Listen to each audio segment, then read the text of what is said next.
and welcome to the webcast on preparing your student with ASD for work, strategies and tips for educators and families. My name's Holly Whittenburg, and I'm the Project Search Site Coordinator at Maryview Medical Center in Portsmouth, Virginia.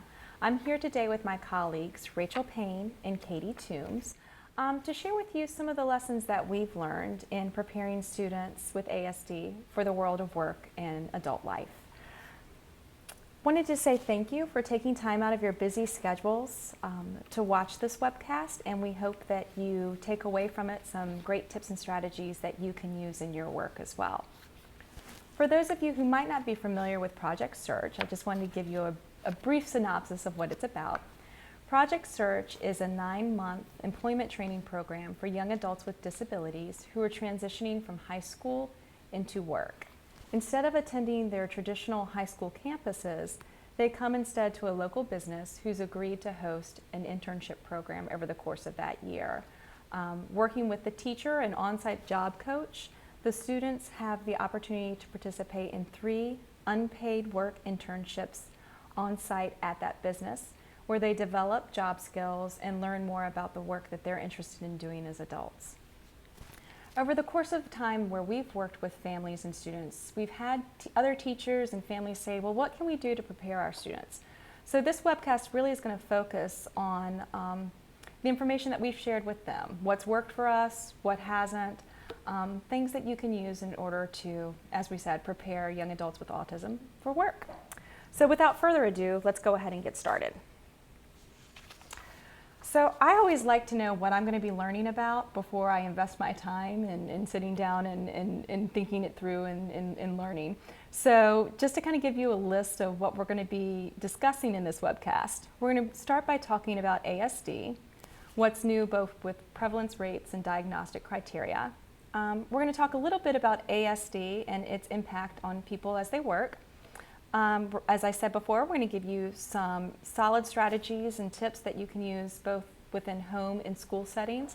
And we're going to close out this webcast by talking about 21st century skills, what students might need in order to be prepared for the workplace of the 21st century, and also some technology that we found useful in teaching independence on the job.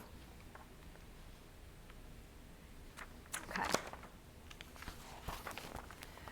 So new prevalence rates on ASD were released by the Centers for Disease Control and Prevention this spring. And as you look at this slide with me, you can see that the most recent rates suggest that about 1 in 68 children are affected by ASD. And ASD occurs across all racial, ethnic, and socioeconomic groups. And boys are still much more likely to be identified with ASD than girls. And you might be wondering, well, why does this matter in terms of this webcast? Well, this is important because of what it means for the future. These young children will eventually grow up to be adults with ASD, and they're going to want to work. With growing numbers of young people with ASD looking for employment opportunities, it's more important than ever that we're proactive in thinking about how we can help prepare them for careers and employment. So again, thank you for taking time today to learn more about that process. We also have new criteria for an autism diagnosis that recently came out in the new DSM-5, or the Diagnostic and Statistic Manual of Mental Disorders, 5th edition. That's a mouthful. And when you look at these criteria, what's really different is that whereas the old diagnostic criteria separately parsed out communication deficits and social skill difficulties, the new criteria merge those two domains into one, looking at impairments in social communication and interaction, which really does reflect, I think, in real life, the social aspects of communication, in that communication is always part of a social interaction. The other thing that I just wanted to point out on this slide was that you also see in that second set of diagnostic criteria that there's hyper or hyporeactivity to sensory stimulation. The new criteria also explicitly includes these sensory differences, which have long been recognized by families and practitioners as being associated with autism, but have not been a part of the diagnostic criteria before now. Okay. So what might these diagnostic criteria look like in a person with autism? And here are just a few examples that I wanted to talk about for just a few moments. When we think about difficulties with social communication and conversational communication difficulties, that might look like a person with ASD not engaging in a conversational back and forth with someone with whom they're speaking. This might be because they don't have the verbal language skills to do this. They might also have difficulties initiating conversations or responding to social interactions from other people. Issues with nonverbal communication might look like poor eye contact on the part of the person with ASD. They might have difficulty understanding or using body language and gestures in their communication. So they might have problems reading facial expressions of the person with whom they're speaking. Or they might not use a lot of facial expressions themselves in their language and communication attempts. Taken together, these difficulties with communication and social skills can mean that people with ASD might have problems making friends or establishing relationships.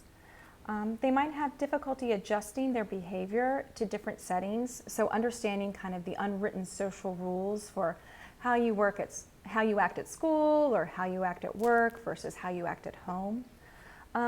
They might not demonstrate the same interest in their peers that another high school student their age might. When we take a look at that restrictive and repetitive behavior diagnostic criteria, we know that for some people with autism, they might experience difficulty with changes in their routines or schedule, and that they might prefer sameness or predictability in those routines.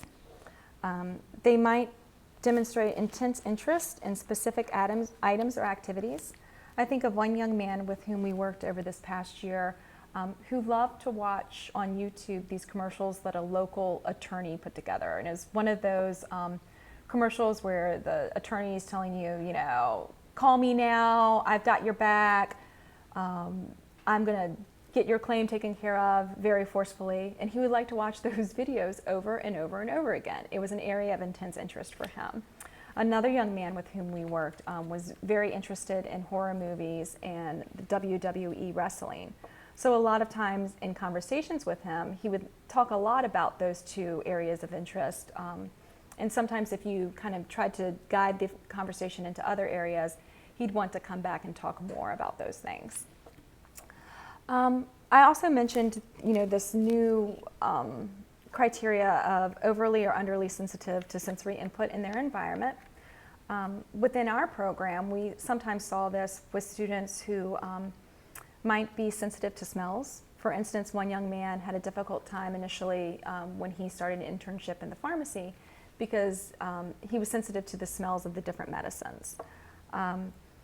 For another one of our students, he was very sensitive to the noises that the different heart monitor machines made within the emergency department. So those were things that we worked through with our interns, but again are part of kind of the new diagnostic criteria for characteristics of ASD.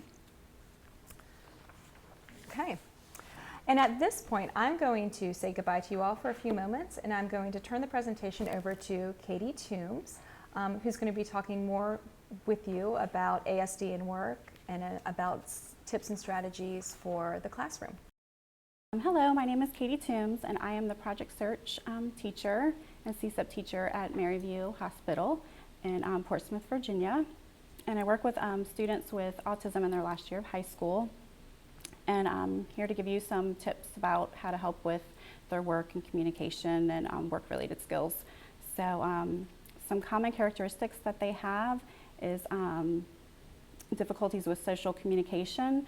So when I'm in the classroom with them, I do a lot of role-playing and using visual supports to practice things like interviews, greeting customers or patients, and phone calls and emails.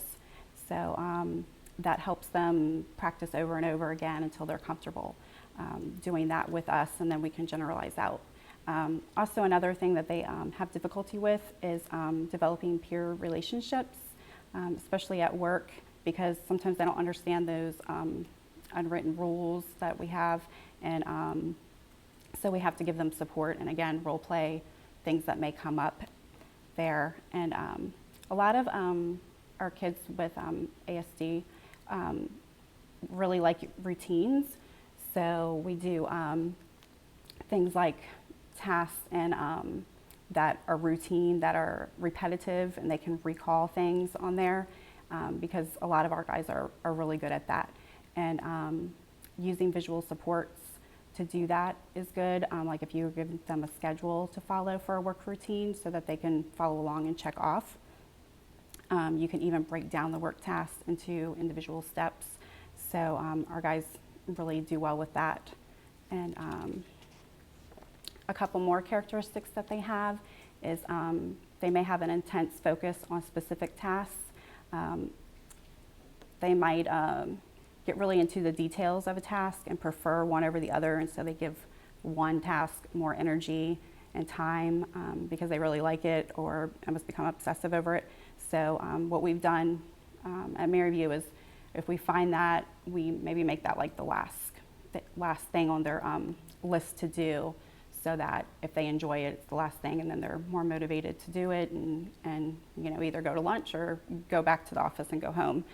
So also, a lot of people without ASD are not aware that children with ASD have sensory sensitivities.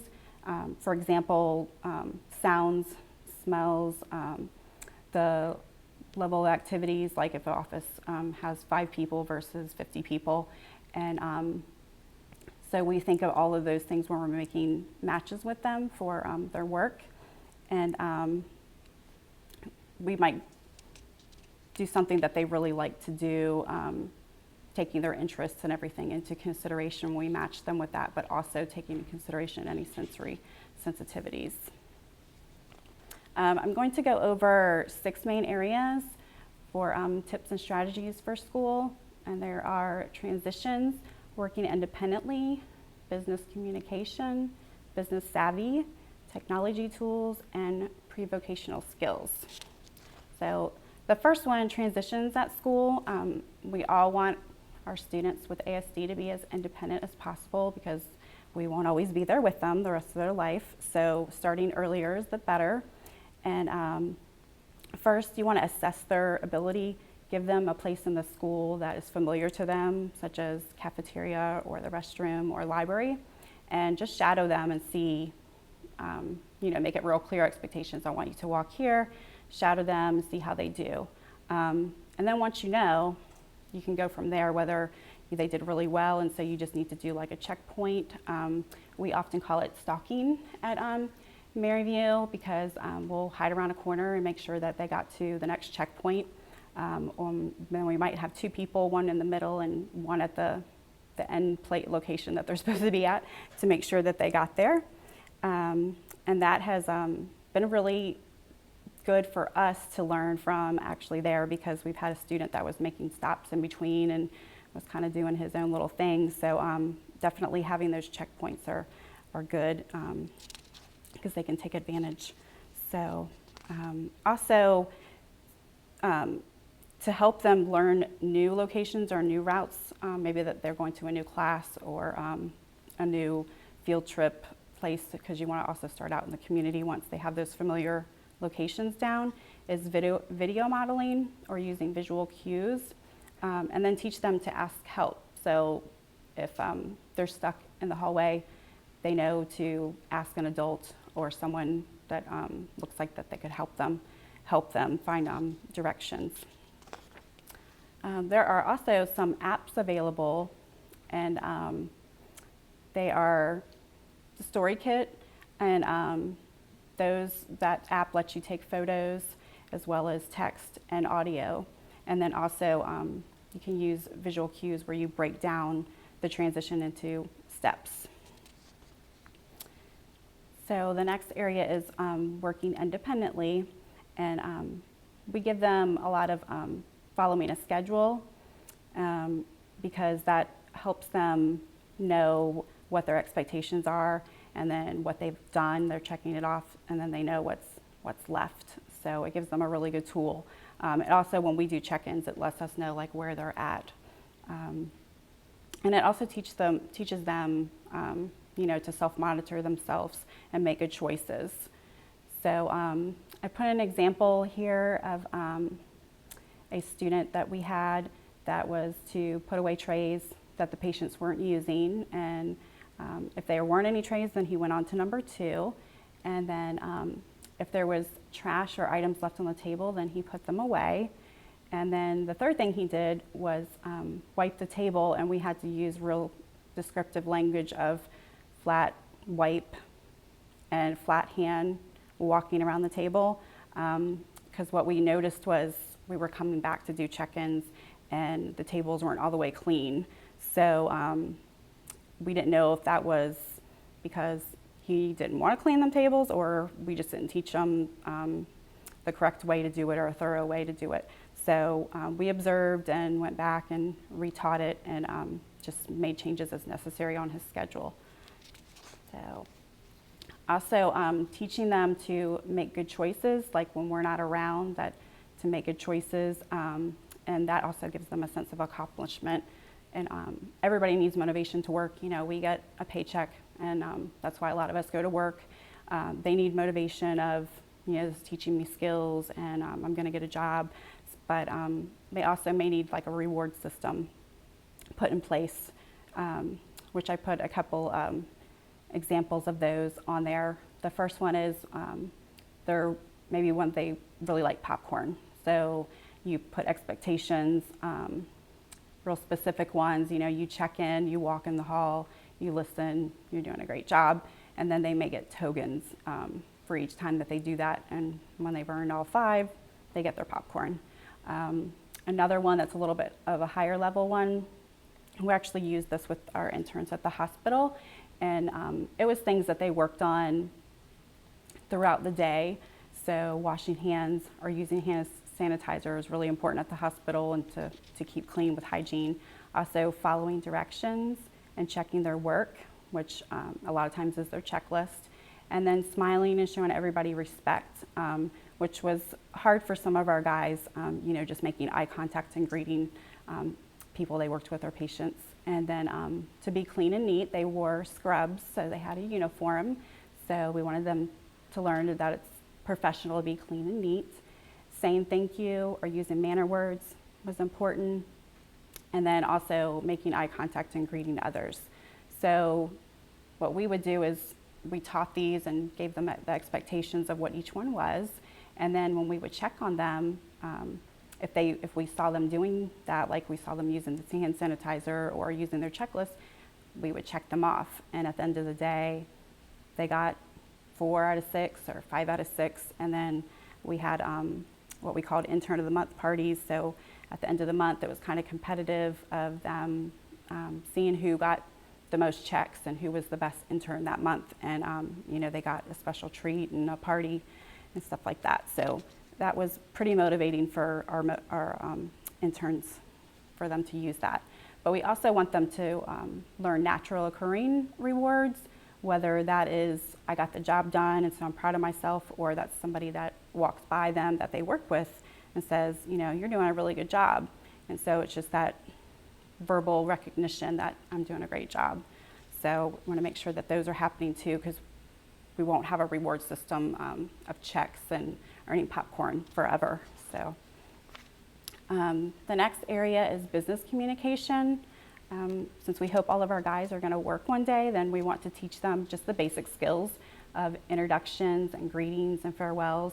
So if you practice 1 or 2 ways that they're comfortable with, whether they like saying hello, how are you, or happy Monday, happy Tuesday, whatever they're saying is, practicing that with them over and over, and then generalizing out into their community, or their school.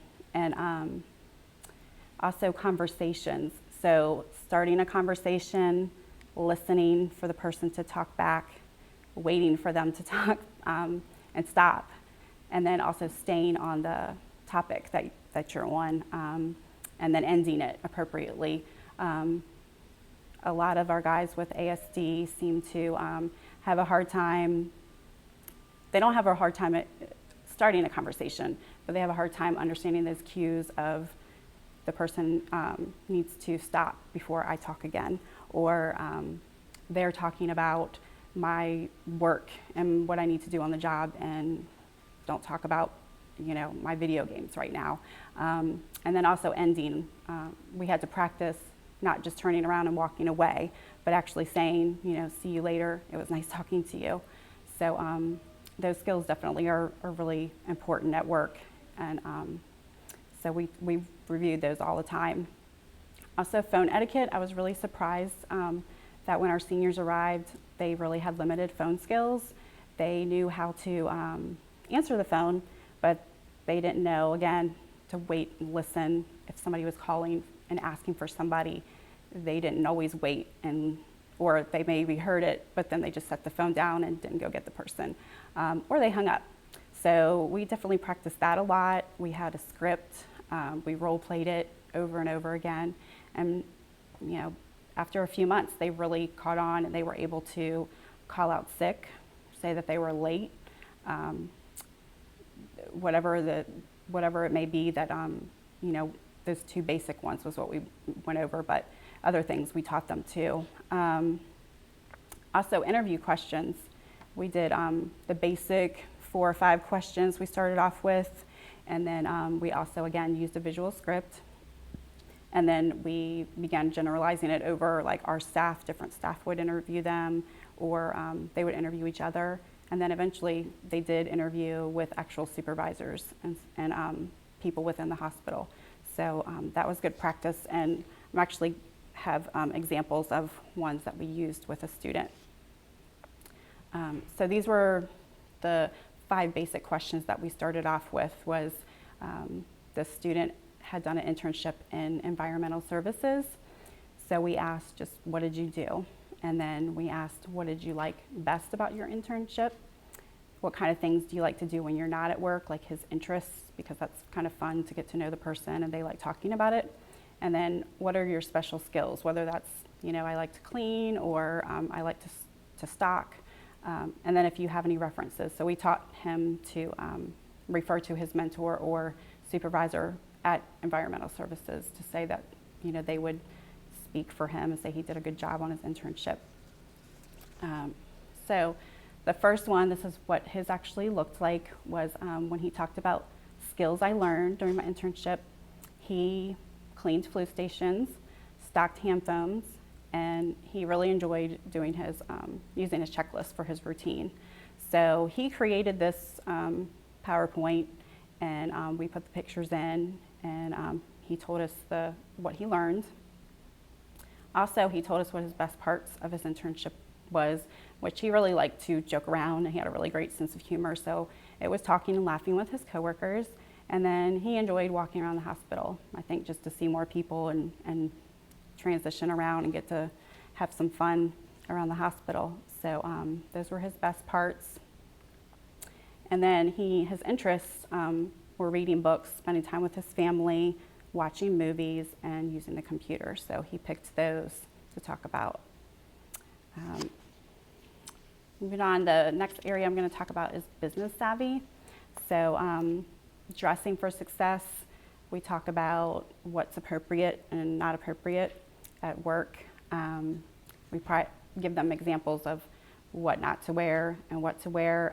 And the beginning of the year, we did a poster, and I gave them several, appropriate things and not appropriate things, and we made a poster of the appropriate ones and hung it up, and everybody put their little pieces in, and they talked as a group and decided what goes on there. For us, because we were in the hospital, it was included like the name badge and the scrubs and what to wear under the scrubs, and tennis shoes and socks versus, open-toed shoes, or a hat or anything like that. So we had fun with that, coming up with the non-appropriate ones as well. Also teaching them to kind of be the life of the party. And a lot of our guys were naturals at this, and some other ones we had to practice with. So that's, smiling, making eye contact, complimenting others. A lot of our guys did not do that very well, so we practiced that a lot. And then being confident and proud of yourself, talking about fun things, telling jokes, or talking about things that you like your books or pets, things like that. We also talked about the unwritten rules of work, and this was one that we practiced a lot, was talking about hygiene and how important it is to take a shower every day and wear deodorant and brush your hair and just things like that they think I don't need a shower every day, or I don't smell myself, so nobody else smells me. So just putting those in fact, we made a contract for one of our students to do that every day. And the contract was, meant a lot to him because that was serious instead of us just telling him and going over it. Also, special occasions, manners and fair share of food. A lot of the guys with ASD haven't been to like a work party. So they don't know that there's a big bowl of chips and there's a big bowl of M&Ms, and I don't stand there and eat the whole bowl. I take a handful, and that is with a scoop and not my hand. So we practiced and had little parties in our classroom so that they could practice that. Also, personal space. We had an elevator, so teaching how much personal space to give somebody in the elevator was important, and also in the work environment, just using those natural manners if you go in front of somebody or past somebody. So also ways to express whether you like a task or not. We had a young lady that really did not prefer to do cleaning, and so when her mentor would say, I need you to clean these shelves, or I need you to clean this refrigerator, she would just say, no, I'm not doing that, I don't like that. So we had to kind of teach her to say, I'll do that, but that's not really what I prefer. So, and maybe we can make changes and not make that as often on her schedule now that we know that she doesn't like cleaning, but just saying, no, I don't want to do that, we try to teach was not professional, acceptable. And then we also, in our classroom, invented something called the 6 Steps to Success. And this was for a student in particular that had a hard time stopping and listening. He liked to explain why he was doing something or why he didn't do something. So we had to break down some steps that were easy to remember and put visuals along with it. And we actually put it on like a little card that we could carry in our badge and on his badge so that we could refer to it quickly. And the first step is to stop, and then to listen to what we were saying to him, and then say, okay, do it, check back, maybe did I do that right? Is that what you wanted me to do? And then move on. Now at that point, if he wanted to come back and say something later about it and we discuss it, that was fine. But at the moment, we just wanted to teach him that if his mentor or supervisor asked him to do something, to stop, listen, say okay, and do it. And then if you need to check back, you can, but we need to move on, and we're not going to have a conversation about why you didn't do it or don't want to do it. For 10 or 15 minutes, this would go on. And that seemed to work well for him.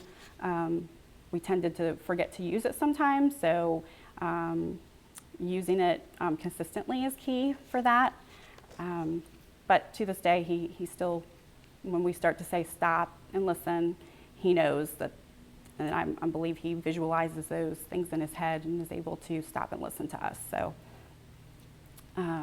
also the next thing that I have on here is some tools that are really good that we used, which are all technology tools. We use that a lot in the classroom, in the office. A cell phone or tablet. There's a lot of apps out there for following a schedule. And also doing video modeling. We would use the tablet a lot to video model the steps of the task and then let them watch it before they went out to do that task, just so they had that visual in their head of what's expected and the steps. Setting an alarm for things like lunch, or if they're still in high school, PE or the bus, teaching them the responsibility of when to go instead of relying on the teachers or staff to say it's time to go here. So, and then also social skills. There are a lot of things that you can video model again and have them watch and review. Another really good tool that I used a lot was PowerPoint. They made a slide about themselves, which is a little bit similar to the interview slides that were shown earlier, but it was more geared to their name, where they were from, things that they like to do, and a little bit about their dreams, what they want to do when they're older, how they want to be independent. And so that was really nice that they were able to create that, and then they presented it to staff and family. So it was a really nice way that could be incorporated into like an IEP meeting and preparing them for that, for the job by talking about themselves and their interests and what they want to do in the future. Email is another one that I was really surprised that our students did not know as well as I thought they would. So we practiced getting an email account and logging in and just writing their mentors to say, can I have a letter of recommendation, or this is my 2 weeks notice, I'm going to be going to a new internship. And just simple things that they could do in an email. And we always use a template for them to go by, or we help them along the way. But by the end, they were getting pretty good at that. Also, I've used the website YouTube. I know that's hard sometimes to get into the schools, but there's maybe other things that are similar to that, where there's people that have made videos about what's appropriate with a job interview, what to say and not say, and same thing with the phone calls and emails. And then, of course, Microsoft Word, just typing on a keyboard and getting them used to that, because that comes with pretty much every job these days, is you need to have some kind of basic computer skills. The website Due to Learn is a great tool. There's a lot of free work-related materials. It's under job tips and determining interests. There's also stuff that has to be paid, but that section has some lesson plans and activities that are free. And the website I'm Determined, that's actually, when I'm talking about doing a PowerPoint, that's what I had them start off with in the beginning of the year, because they can talk about their preferences and their interests and needs. It's called the one pager if you go to their site. And this is an example of one. They just said, this particular student, she said that her strengths, she liked to clean and recycle, and sort and organize, and she's very hardworking, and she has a very caring personality. And her preferences was real important for her mentors and job coaches to know about, because those were things that she liked to use when she was working, such as a checklist and photos. And she liked verbal praise. So making sure that we told her that she was doing really well on different tasks was important to her. And then she talked about her interests and her needs. So again, that's a checklist, and practice asking for help. And then when given directions for a new task, to ask her to repeat the directions, because we might say something like, we need you to clean the tables and then throw the trash away and then work on the chairs. And she would say, okay. But then she didn't know what to do, because she was just so used to saying okay or yes to everything. So we learned for her to repeat back to us, so we knew for sure that she understood what we were saying. So that is all that I have for my part. And now we're going to have Rachel Payne, our job coach there at Maryview, come over and talk about pre-vocational skills. Hi, my name is Rachel Payne, and I am an employment specialist and the on-site job coach for Project Search at Maryview Medical Center. And I'm going to talk to you today about teaching pre-vocational skills and how we can get young adults ready to work. So a good place to start is to find out what they're interested in doing. Different ways you can do this. I would say one of the easiest ways is to show them pictures, give them choices. So showing a picture of a person working with animals, a person doing office work, as well as a person stocking. and show them two pictures side by side and ask, would you rather do this or would you rather do that? And then continue with the different pictures to narrow down and find out what they're really interested in doing. Also, teachers in the classroom, you can assign different classroom tasks to teach pre-vocational skills. You can have students organizing books on bookshelves, wiping down tables in the classroom, putting together information packets, stapling, making copies, also organizing activity centers, taking out trash, and cleaning chalkboards. When we're looking at long-term outcomes and teaching real job skills, we want to look at jobs that really exist. So not just busy work, but if someone is interested in being an office assistant, for example, we would look at having them do some clerical work. Like I said, putting together information packets, copying, stapling, maybe even if there's a phone in the classroom, assigning that person to answer the phone, so teaching them that skill. Also, if someone is interested in stocking work, having them do organizing, rotating things in the classroom on the shelves, as well as putting away supplies. And if someone says, I really love to clean, have them do cleaning tasks in the classroom. So wiping down tables, cleaning chalkboards, and not just busy work, like I said, but teaching them the full scope of the task. So if someone's working in a hospital, they're gonna have different precautions that they have to take. So for example, they're gonna first put on gloves, then they're gonna get out either the sanitizing wipes or cleaning cloth and spray. So they'll get their supplies together, then wipe down the table, discard the cleaning wipes, remove their gloves, and then wash their hands. So teaching them how to follow multi-step tasks as well as a teacher's responsibility. So on this slide, there's an example of a task analysis. I just gave a visual for it. So a task analysis is a way to break down tasks into smaller, more manageable steps. So instead of just telling someone, empty the trash, they may not know what that means. One of these young adults with autism that we're working with. So a task analysis is going to help them understand all the different parts to completing that task. So as a visual here, you're going to let them know they're going to first need to remove the bag. Then they're going to have to tie the bag. Next, put the bag of trash into the big waste bin, and then put a new bag in. And last but not least, practice, practice, practice. The more someone becomes comfortable in the tasks that they're doing, the faster they'll be successful at completing that task independently. And don't forget to reinforce with praise and other tangible rewards. We had one young lady that was not at all very comfortable with receiving praise. So we found that it was very, very helpful to let her know how helpful she was and how valuable she was in the work that she performed, and that was very reinforcing for her. So you'll just have to find out what's going to work for each individual student. So next, on the last slide, I just briefly touched on what a task analysis was with just some basic terms as well as that visual picture. But on this slide, there is a sample task analysis that we use in the work environment.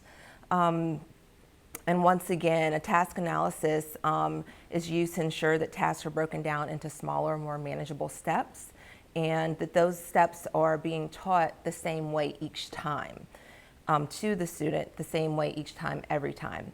And it also allows us to see areas in which an individual may be having some issues completing a task. So wherever there's breakdown, we can see based on the rating if they are getting the bucket and towel. If they did that independent, then they've got that down.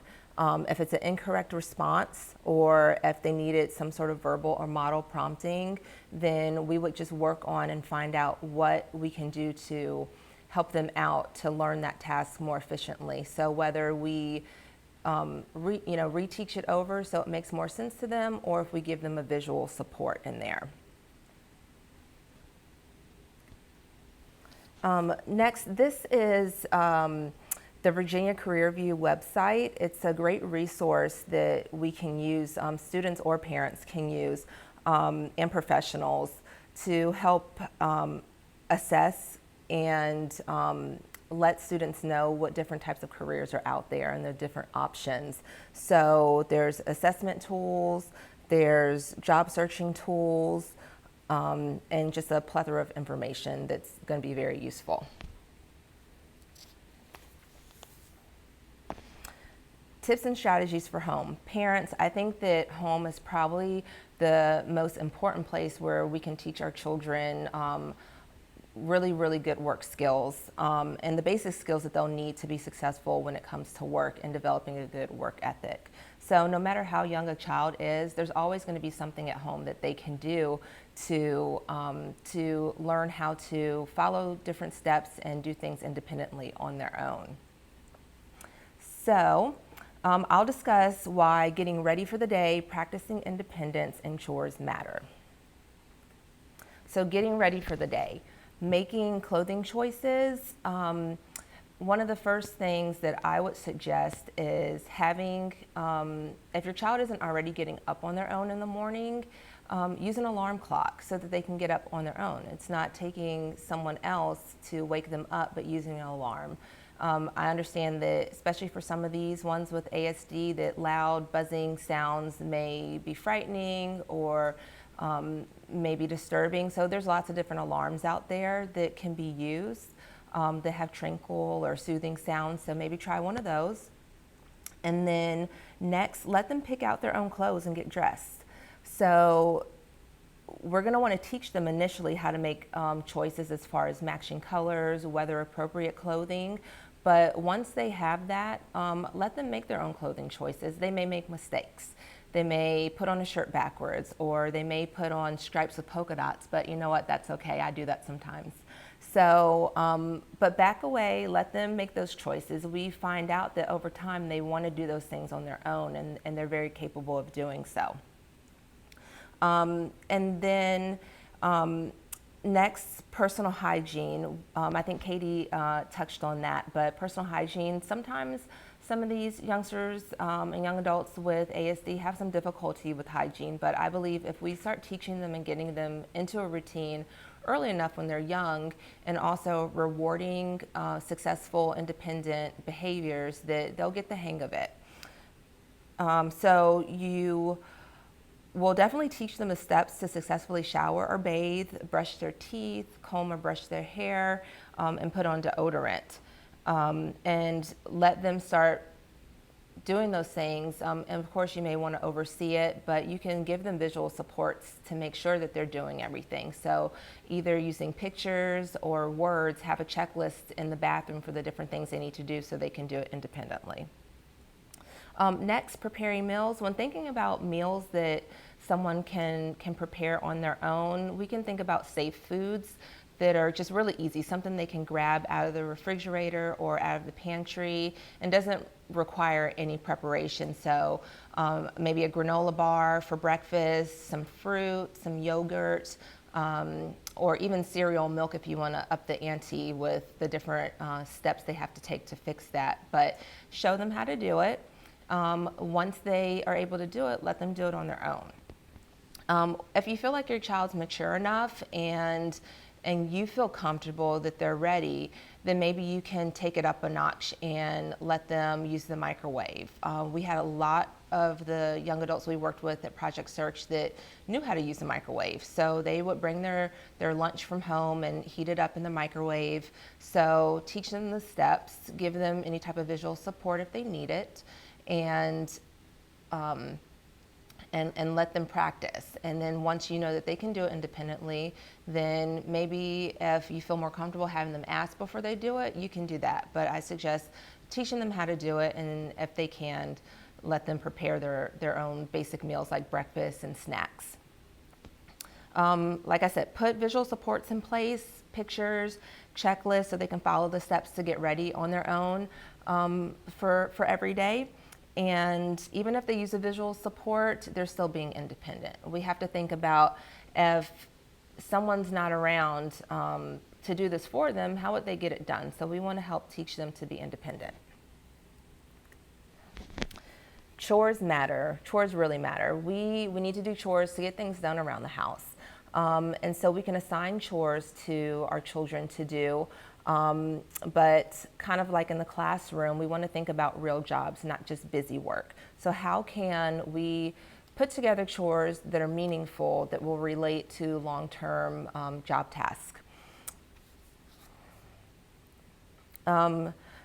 So for example, laundry. I put a visual down here. Laundry is a really good task or chore that they can do at home to develop different pre-vocational skills. So you're gonna have to sort when it comes to laundry. So get visual. Have a laundry sorter that has labels on it, whether it's labeled as darks, lights, and whites. They can then put all the white clothes into one bin, lights into another bin, and dark colors into another bin. I have another visual down here that you could give someone so it defines what a white item is, what a light colored item is, and what a dark colored item is. And so first those clothes need to be sorted by the different colors. So it teaches the sorting skill and discrimination between two different things. And I also have on here a daily schedule, so they know when they need to do their different chores. So laundry, they could sort on Fridays. Wednesdays, they could vacuum, and on Mondays, they could clean their bedroom. And then here's another visual for sorting the laundry routine. That's just that task analysis or checklist that they could use. So first they'll take out the laundry and sort them, and then when all the laundry's been sorted, they can return the hamper to its appropriate place. And as I said before, practice, practice, practice. That's very, very important. It could take time. They could get the hang of it right away. It could take them several weeks to get the hang of it. But either way, just consistently teaching them that task the same way each and every time, and rewarding successful behavior, whether it's with praise or a tangible reward, or you know, man, we couldn't get this done without you doing it at home. That goes a long way in reinforcing that behavior. And practicing independence in some other ways. Everybody wants to be independent, so create opportunities for your child to be independent, and they'll likely become independent and successful over time. And they'll crave that. They'll want to be independent and not have someone do things for them when they're very capable of doing it on their own. So I just discussed the importance of chores. And I know when I was a child, I was very motivated to do chores because I got an allowance. However you want to reward your child, you know, find what works for you and your family and your child. But I'd say another way to practice independence is making purchases. So if you do want to tie in an allowance to completing chores successfully, do that, because then you can next move on to making purchases. So you can plan an outing, have your child say where they want to go. If they want to go to the bookstore, to the toy store, comic book store, movies, or to a restaurant, you know, let them know this is where we're going to go. You chose where you want to go, and decide on how you're going to get there. You know, ask some questions like, how do you think we're going to get to where we need to go? And they may say, you'll drive me, or we can walk. But decide on how you want to get there, and let them know that they're going to pay for their purchase. Depending on their money skills or counting skills, you may want to prime them for, you know, rounding up to the next dollar, giving them examples of how much something might cost, so that they can be ready and prepared to pay for it. But be there with them if they have any questions, whether they're going to pay with cash or a debit or credit card. You can be there to provide assistance and just practice, you know, any opportunity that you get to use that skill of being independent and paying for things, have them do so. Also, when they start to work, it's important, I talked about travel options, it's important to know how they're going to get to work when they work in the future. So getting them used to the different ways to get to places, whether it's going to be the bus or walking or having someone drive them. You know, explore those different ways of getting around. Also, exploring leisure activities is another area where they can practice being independent. Some individuals like to do social activities, go on social outings, or just meet up with friends, or even volunteer. Discuss with your child the different types of things that they like to do, and move them towards independence by being able to do those leisure activities on their own as it seems appropriate. It's a great way for them to get out there, get to know people, and also see what other types of jobs are available. Sometimes you don't know until you get out in the real world to see what people are doing. Transportation, so I just touched on that, but develop a plan for getting to and from work. When they get to a point where they're going to transition out of school and into work, if that's what they're going to do, we want to develop a plan for getting to and from work. They're going to be responsible for getting to where they need to go. At Project Search, we let families know that from day one, they're going to have reliable transportation. There's going to be no, yellow school bus that comes to their house and drops them off at the hospital and takes them home. They're going to have to be responsible for getting to and from the hospital, because once they graduate and get a job, they're going to be responsible for getting to and from work. So it's a good time to start looking at transportation options. So are they going to use public transportation and ride the bus? Are they in walking distance and can they walk? Use paratransit services, which is a door-to-door service. If they qualify and are eligible, we'll pick them up from home and drop them off to work and pick them back up and take them home. Or can they drive? I have clients that are able to drive and want to drive, and if that's an option, then that can always be explored as well. And I put down here logistics. So even if someone's not going to drive and they're not going to get a driver's license, you still want to take your child to the local DMV to get a state-issued ID. This is important because when they do work, they're going to have verification that they're eligible to work, and they'll need that ID, as well as there's this Social Security card and or birth certificate. So it's important to start getting those things into place sooner than later. So you don't want to just wait until they're ready to work to start getting all those things together. So as soon as they're old enough to get that ID, go ahead and take them and get that identification. So I hope that you found this information useful in helping teach students and children pre-vocational skills to get them ready for work. Thanks for listening, and I will turn it back over to Holly Whittenburg. Thank you. So any discussion on how to prepare young people for work would be incomplete without talking a little bit about 21st century skills and how we can use technology to help young people with autism achieve their work goals. We've touched on that through a couple of things throughout this presentation, but I just wanted to highlight a few more tips and strategies, and then we'll wrap up this webcast. We're going to talk briefly about email, about phone skills, and a section that we like to call "There's an app for that." So Katie mentioned how within our classroom we work to teach our students email skills. I'd just like to point out and highlight too that one of the kind of important preconditions to that is making sure that your student has a professional email account. Sometimes kids have email accounts, and it could be ilovespongebob@hotmail.com or prettyprincess@gmail.com. But that doesn't present the image that we want to put forward for someone who's a young adult who's looking for work. So you might need to take a minute, review their email accounts if your students already have them, and see if they're professional. And if not, then create a new one that might be their name or their initials, or a combination of name, initials, number, that type of thing. We talked about teaching our students to use email, and I just wanted to suggest a couple of ways that you could do that either at school or at home. A lot of times at school we have classroom events or parties or celebrations. You might have your students send emails to the principal or assistant principal or their guidance counselor, inviting them to those events. It's a great way for them to also practice attaching a simple invite document to that email.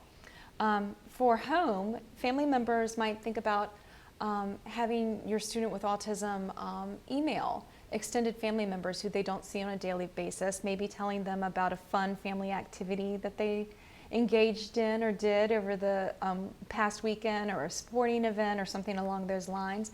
And think about attaching a basic photograph to that email as well. The other thing that I would say is, in thinking about developing email skills, is also have your student check their email accounts regularly to look for responses. I want to take a few more minutes to talk about calling and texting. Katie gave a really rich description of how we teach phone skills within our classroom at Project Search. I would encourage parents and teachers to not just think about phone skills for students who are very established verbal communicators. Having a phone can be an important safety device for some of our students with more significant communication challenges. As students are, once they get jobs and they're coming back and forth to work, this is a great way for families to keep in touch and to know where they are. We found that for some of our students who are reluctant to make verbal phone calls per se, that by teaching them how to send really basic text messages, it became a really nice safety feature and for them and their families. So for instance, we had one young man who was taking the bus to and from the hospital, and we worked with he and his mother to using a basic script that just said, "I'm leaving for the hospital." He would type that in and send a text to us at the hospital so we would know when to expect him, when he would be arriving. And at the end of the day, he would text his mom to let her know when he was on his way home, and it worked out pretty nicely. For students with more advanced phone skills who might already possess their own cell phones, it's important to teach cell phone rules for different settings, and that's going to be really individualized depending upon their work environment. Or the environment that they're in. They may or may not be able to use their phone. So role-playing what some of those different situations and scenarios might look like with your students, and thinking through what the rules would be and what might happen, if they followed the rules, what might happen if they didn't. Those will be important skills for them to have kind of tucked away in their toolbox. And also think about the use of social media. So for example, having a conversation with a student who uses Facebook about when it's okay to check your Facebook account. When at home it's okay to do that, if it's okay to do that at school, and if so, what are the times, and what are the rules for work. We teach our students with cell phones who enjoy using some of the videos and apps and social media, that those are leisure activities, and they're done on breaks at lunch or before or after work, not during their work shifts.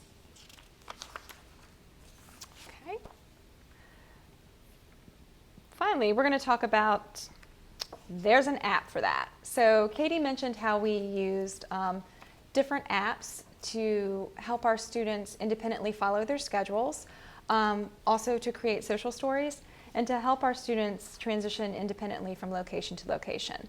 So I'm going to show you just a couple of quick examples of apps that we found to be particularly useful.